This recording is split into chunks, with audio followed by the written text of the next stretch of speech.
ఒక స్వేరోగా నేను కేసీఆర్ గారికి ఇచ్చిన మాటను తప్పకుండా సార్, మాకు ఎంత ఇబ్బందులైనా కూడా బీజేపీ ఎన్ని కుట్రలు చేసినా, కాంగ్రెస్ ఎన్ని కుట్రలు చేసినా, నేను మాత్రం మీరు ఏ విధంగా అయితే తెలంగాణ కోసం పోరాడినరో ఆ విధంగా నేను కూడా మీతో పాటు వచ్చి నేను కూడా మళ్ళొక కొత్త తెలంగాణకు పునాది వేసే యజ్ఞంలో నేను కూడా భాగస్వామిని అవుతాను అన్నప్పుడు వారు చాలా సంతోషంగా మరి నన్ను ఆహ్వానించడం జరిగింది. మిత్రులారా, ఈరోజు మన ముందు చాలా గొప్ప ఛాలెంజ్ ఉన్నది. దయచేసి గుర్తుపెట్టుకోండి, రాజ్యాంగం రద్దు కాబోతున్నది. బాబాసాహెబ్ అంబేద్కర్ గారు, మహాత్మా జ్యోతిరావు పూలే గారు, మరెందరో మహనీయులు ఈ దేశం, ముఖ్యంగా బాబాసాహెబ్ అంబేద్కర్ గారు ఎంతో శ్రమించి తయారు చేసిన రాజ్యాంగం ఈసారి బీజేపీ అధికారంలోకి వస్తే రాజ్యాంగం రద్దు కాబోతున్నది. రాజ్యాంగం రద్దయితే మనకు రాజ్యాంగం ఇచ్చిన స్వేచ్ఛ, సమానత్వం, సౌభ్రాతృత్వం మొత్తం కూడా మంట కలిసిపోయే ప్రమాదం ఉన్నది. రిజర్వేషన్లు ఉండవు, ఉద్యోగాలు రావు, మళ్ళీ చీకటి రోజులు, మూతికి ముంత నడుముకు చీపురు కట్టుకొని మళ్ళీ వంగి పశువుల కన్నా ఘోరంగా బతికే పరిస్థితులు వస్తాయి. అందుకొరకే మనం గ్రామీణ ప్రాంతాల్లో మరి కఠోరమైన సైనికులుగా మారి, భారత రాష్ట్ర సమితి సైనికులుగా మారి ఎక్కడంటే అక్కడ, ఎక్కడ వీలైతే అక్కడ పోయి మన రాజ్యాంగం ప్రమాదంలో ఉన్నది, మన రాష్ట్రం పోరాడి తెచ్చుకున్న తెలంగాణ రాష్ట్రం ప్రమాదంలో పడ్డది. బడేబాయ్ నరేంద్ర మోడీ గారు, చోటేబాయ్ రేవంత్ రెడ్డి గారు వీళ్ళిద్దరు కూడా ఒకటే తానులో ముక్కలే. అందుకొరకే వీళ్ళిద్దరి నుండి కూడా తెలంగాణ తల్లిని మళ్ళీ కాపాడవలసిన చారిత్రాత్మక బాధ్యత మన మీద ఉన్నదని ప్రతి ఒక్క కార్యకర్త కూడా ఒక సిపాయిలాగా మారి గ్రామీణ ప్రాంతాల్లో చెప్పాల్సిన అవసరం ఉన్నది. మిత్రులారా, ఆనాడు కాన్షీరామ్ గారు ఏమన్నారు?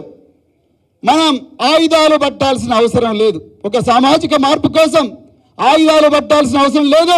బాబాసాహెబ్ అంబేద్కర్ గారు తన రాజ్యాంగం ద్వారా మనకు ఓటు హక్కు అనే ఆయుధం ఇచ్చిండు. మిత్రులారా, ఒక్కసారి గుర్తుపెట్టుకోండి, ఓటు హక్కు అనే ఆయుధం ఇచ్చి ఆ ఓటు హక్కు ద్వారానే మన జీవితాలు మార్చుకోమన్నారు.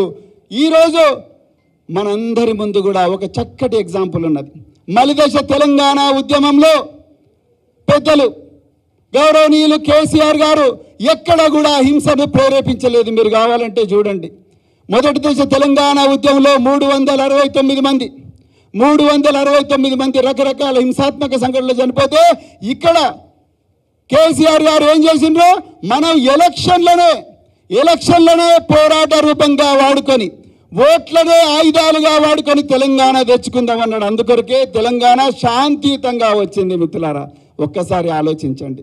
అంటే ఆనాడు కాన్షీరామ్ గారు బహుజన రాజ్యాన్ని ఓట్ల ద్వారా ఉత్తరప్రదేశ్లో తీసుకొచ్చే ప్రయత్నం చేసి సఫలమైతే, ఇక్కడ కేసీఆర్ గారు అదే రాజ్యాంగ ప్రక్రియనే ఆయుధంగా వాడి తెలంగాణ కలను సాకారం చేసిండ్రు. రాబోయే పార్లమెంట్ ఎన్నికల్లో కూడా మళ్ళీ మనకు ఆ ఓటు అనే ఆయుధాన్ని వాడే అవకాశం వస్తుంది. ఈ దేశాన్ని బీజేపీ నుండి విముక్తి చేయడం కోసం, ఈ రాష్ట్రాన్ని కాంగ్రెస్ నుండి విముక్తి చేయడం కోసం మళ్ళీ ఈ ఓటును మనం చక్కగా వాడుకొని తప్పకుండా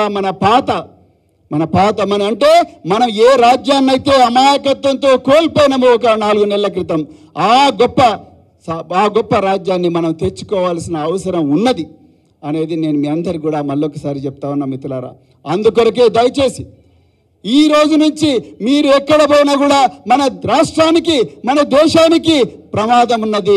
ఈ పేద వర్గాలకు, మరి ముఖ్యంగా బహుజన వర్గాలకు, ఎస్సీలు కానీ, ఎస్టీలు కానీ, బీసీలు కానీ, మైనారిటీలు కానీ, అగ్రవర్ణాల్లో ఉండే పేదలు కానీ వీళ్ళందరి జీవితాలు ఘోరంగా మరి నాశనం కాబోతున్నాయనే విషయం చక్కగా ప్రజలందరికీ వివరించి వాళ్ళందరూ కూడా మళ్ళీ భారత రాష్ట్ర సమితికి పట్టం కట్టి మళ్ళీ తెలంగాణ రాష్ట్రంలో మళ్ళీ ఒక చక్కటి పాలన రావాలి, ఒక దూరదృష్టితో ఒక గొప్ప పునాది పడే పాలన రావాలి. మన బిడ్డల భవిష్యత్తులు మారాలి, రైతన్నల భవిష్యత్తులు మారాలి, రైతు కూలీల భవిష్యత్తులు మారాలి, పారిశుద్ధ్య కార్మికుల భవిష్యత్తులు మారాలి, ఆటో డ్రైవర్ల భవిష్యత్తు మారాలి, అందరి భవిష్యత్తు కూడా మారాలన్న మరి గొప్ప కళతోనే మనం అందరం కూడా పనిచేయాల్సిన అవసరం ఉన్నది. మిత్రులారా, అందుకొరకే దయచేసి నేను భారత రాష్ట్ర సమితి కార్యకర్తలందరికీ ఇదే వేదికగా మరి నేను కేసీఆర్ గారి ఆశీర్వాదంతో చెప్తా ఉన్నా మిత్రులారా, దయచేసి మనం భయపడాల్సిన అవసరం లేదు. భయపడాల్సిన అవసరం లేదు, ఎవ్వరికీ భయపడాల్సిన అవసరం లేదు. దిక్కు మొక్కు లేని జనం, ఒక్కొక్కరు ఒక అగ్నికణం. ఒంటరిగా లేమ మనం, కోటి కోట్ల సేన మనం మిత్రులారా. ఇక్కడ వేదిక మీద ఉన్న చాలా మంది నాయకులు, బల్క సుమన్ గారితో సహా వీళ్ళందరూ కూడా మరి ఇలాంటి ఎత్తు పల్లాలను ఎన్నిటినో చూసిండ్రు మిత్రులారా. ఇది చాలా చిన్నది మనం చూస్తున్న ఛాలెంజ్. అందుకొరకు భారత రాష్ట్ర సమితి కార్యకర్తలందరికీ కూడా నేను మళ్ళొకసారి చెప్తున్నా, మీరు ఎక్కడ ఉన్నా ఒక కొదమ సింహంలాగా గర్జించి మళ్ళీ భారత రాష్ట్ర సమితిని అధికారంలోకి తీసుకురావాల్సిన అవసరం ఉన్నదని కూడా ఈ సందర్భంగా మీ అందరికీ కూడా మనవి చేస్తున్న మిత్రులారా. దయచేసి గుర్తుపెట్టుకోండి, చరిత్రను మళ్ళీ పునర్లిఖించే చరిత్రాత్మకమైన అవకాశం ఈసారి ఈ పార్లమెంటు ఎన్నికలు మనకి ఇవ్వబోతున్నాయి. అందుకొరకే దయచేసి మీరందరూ కూడా గ్రామ గ్రామాన సైనికులై, ప్రతి ఒక్కరు కూడా గ్రామంలో బూత్ కమిటీలు వేసుకుంటూ, ప్రతి ఒక్కరు కూడా ప్రతి 100 ఓటర్ల దగ్గరికి పోయి మనం ఏం కోల్పోయినాం, కాంగ్రెస్ ఏం మాయమాటలు చెప్పింది, బీజేపీ ఏ విధంగా కుట్రలు చేయబోతున్నది, బీజేపీ ఏ విధంగా మత్తులో యువతను ముంచి అసలైన సంపదనంతా కూడా కొంతమంది చేతిలోనే పెట్టుకోబోతున్నది. ఈ మనం కష్టపడి సంపాదించుకున్న సంపద అంతా కూడా రేపు కేవలం ఒకరిద్దరు వ్యక్తుల చేతిలోకే పోబోతున్నది. ఆ విషయాన్ని పూసగుచ్చినట్టుగా వివరించి మనం మళ్ళీ మన రాజ్యం తెచ్చుకోవాల్సిన అవసరం ఉన్నది. భారత రాష్ట్ర సమితి కార్యకర్తలందరికీ కూడా వాళ్ళందరికీ కూడా మరి కార్యకర్తలందరికీ ధైర్యం నింపి మన అభ్యర్థులందరినీ కూడా భారీ మెజారిటీతో గెలిపించాల్సిన అవసరం ఉన్నది మిత్రులారా. మరి గెలిపిద్దామా వద్దా? గెలిపిద్దామా వద్దా? ఒక్కసారి అందరూ 2 చేతులు ఎత్తి చెప్పండి మిత్రులారా. గెలిపిద్దామా వద్దా? గెలిపిద్దామా వద్దా? తప్పకుండా గెలిపించాలి మిత్రులారా. దయచేసి గుర్తుపెట్టుకోండి, ఇది చాలా చాలా ముఖ్యమైన విషయం. ఈ స్ఫూర్తితోనే మనం ఈ తెలంగాణ భవన్ నుంచి పోవాలి. మళ్ళొకసారి చెప్తున్నా, మరి నలుమూలల నుంచి ఇక్కడికి వచ్చిన మీ అందరి కూడా హృదయపూర్వక పాదాభివందనాలు చెప్తూ, అదేవిధంగా నన్ను నమ్మి నాగర్ కర్నూల్ పార్లమెంటు నియోజకవర్గానికి మరి నన్ను అభ్యర్థిగా ఎంపిక చేసిన పెద్దలు గౌరవనీయులు కేసీఆర్ గారికి హృదయపూర్వక ధన్యవాదాలు తెలుపుతా ఉన్నా. మిత్రులారా, నేను మళ్ళీ చెప్తున్నా, నేను రాజకీయాల్లోకి వచ్చింది నా కోసం కాదు.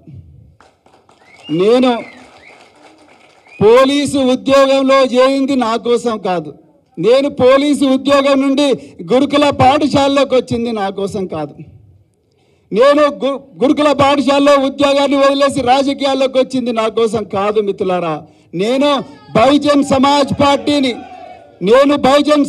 పార్టీని వదిలేసి భారత రాష్ట్ర సమితిలో చేరింది కూడా నా కోసం కాదు. ఒక హోదా కోసం కాదు, ఒక బంగళా కోసం కాదు, ఒక ఎర్రబుగ్గ కారు కోసం కాదు, లక్షల జీతం కోసం కాదు, ఒక హోదా కోసం కాదు, ఒక అంతస్తు కోసం కాదు మిత్రులారా.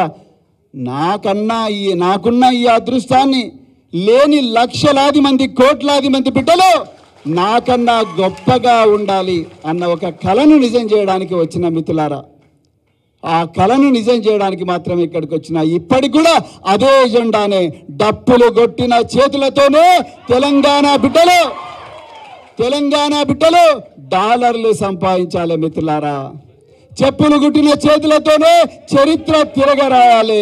కళ్ళు గీత కార్మికుల బిడ్డలు కంప్యూటర్ ఇంజనీర్లు కావాలి మిత్రులారా.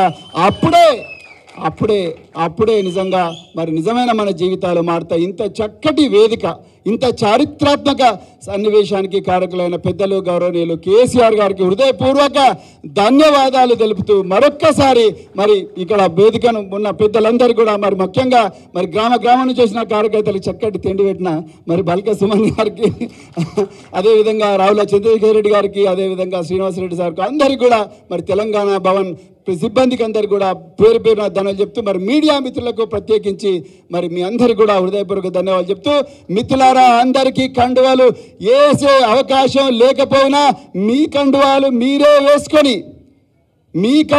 మీరే వేసుకొని సుశిక్షితులైన సైనికుల్లాగా, భారత రాష్ట్ర సమితి సైనికుల్లాగా గ్రామాన పోయి ప్రజాస్వామ్యబద్ధంగా, రాజ్యాంగబద్ధంగా పెను విప్లవం సృష్టించాలని చెప్పి కోరుకుంటూ మరొక్కసారి జై ఫూలే, జై కొమరం భీమ్, జై షేక్ బందకి, జై కేసీఆర్, జై తెలంగాణ, జై భారత్. Thank you.